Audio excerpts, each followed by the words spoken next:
జరిగిన ఇన్సిడెంట్ చూస్తుంటే నిజంగా చాలా బాధాకరంగా ఉంది.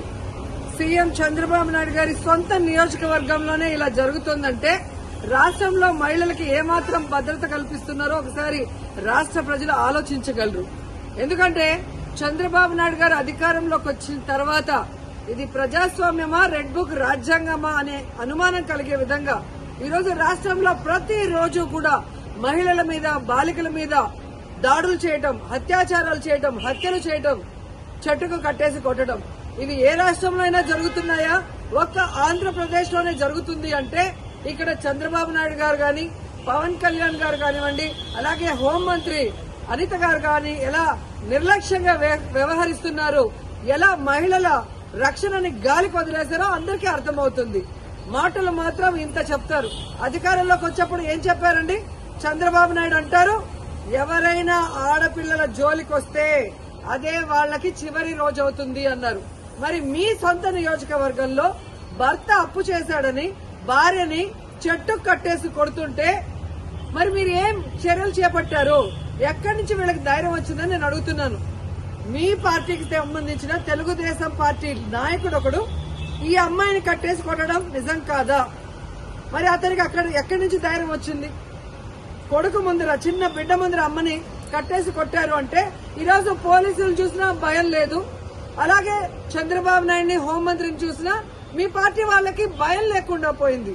ఎందుకంటే లోకేష్ గారు చెప్పినట్టు ఎవరు ఎంత హింస చేస్తే, ఎవరు ఎంత దాడులు చేస్తే మీ గుడ్ లుక్స్ లో ఉండొచ్చు అన్న ఆలోచనతో రాష్ట్ర వ్యాప్తంగా అరాచక పాలన, అరాచకం సృష్టిస్తూ ముందుకు వెళ్తున్నారు. ఈరోజు సిగ్గుచేటు ఒక మహిళ హోంమంత్రిగా ఉండి కూడా ఈ రాష్ట్రంలో మహిళల పైన జరిగే దాడుల్ని అరికట్టలేకపోతున్నారు అంటే ఆవిడ నిర్లక్ష్యానికి నిదర్శనం కాదా? ఈరోజు పరిటాల సునీత గారి నియోజకవర్గంలో 14 సంవత్సరాల అమ్మాయిని, చిన్న అమ్మాయిని 14 మంది తెలుగుదేశం పార్టీ నాయకులు రేప్ చేస్తే కనీసం ఏం చర్యలు చేస్తుందండి? కనీసం వెళ్లి పలకరించిందా? అలాగే అనంతపూర్లో ఒక గిరిజన ఇంటర్మీడియట్ స్టూడెంట్ ని చంపేస్తే పోలీసుల నిర్లక్ష్యం వల్ల అమ్మాయి చనిపోతే అక్కడికి వెళ్లి హోంమంత్రి ఏమైనా చర్యలు చేపట్టిందా?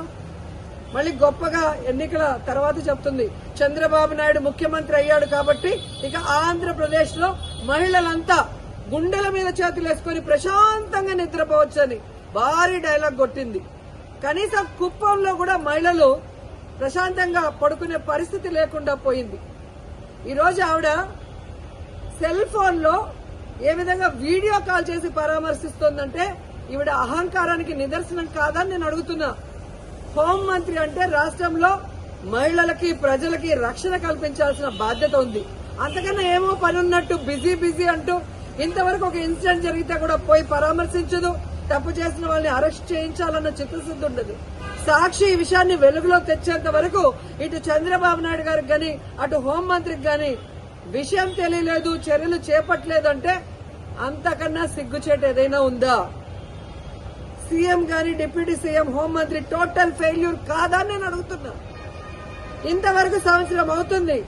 మహిళల భద్రత గురించి ఏ రోజైనా మీరు ఒక కమిటీని వేసి ముఖ్యమైన నాయకులు దాని మీద డిస్కషన్ చేశారా? మహిళలంటే అంత చిన్న చూపు. ఓట్లు వేసుకోవడానికి మహిళలు కావాలి, కానీ వాళ్ళకి రక్షణ ఇవ్వడానికి, వాళ్ళకి వెల్ఫేర్ చేయడానికి, వాళ్ళని అభివృద్ధిలో తీసుకురావడానికి మాత్రం వాళ్ళు మనుషులుగా మీకు పరిగణలో తీసుకోరు. ఇప్పటికైనా చంద్రబాబు నాయుడు గారు, పవన్ కళ్యాణ్ గారు, లోకేష్ గారు, అనిత గారు రెడ్ బుక్ రాజ్యాంగాన్ని పక్కన పెట్టి ముందు ఆడపిల్లకి రక్షణ కల్పించాల్సిన బాధ్యత తీసుకోండి. తప్పు చేసిన వాడు తెలుగుదేశం వాడైనా శిక్షించడానికి ప్రయత్నించండి. అంతేగాని టీవీల ముందు కూర్చొని చంద్రబాబు నాయుడు చెప్పాడు కదా అని జగన్మోహన్ రెడ్డి గారిని, భారతమ్మని తిట్టడానికి, సాక్షి మీద కేసులు పెట్టడానికి టైం ఉన్న హోంమంత్రి గారికి నేరస్తుల్ని శిక్షించడానికి టైం లేదని అడుగుతున్నాం.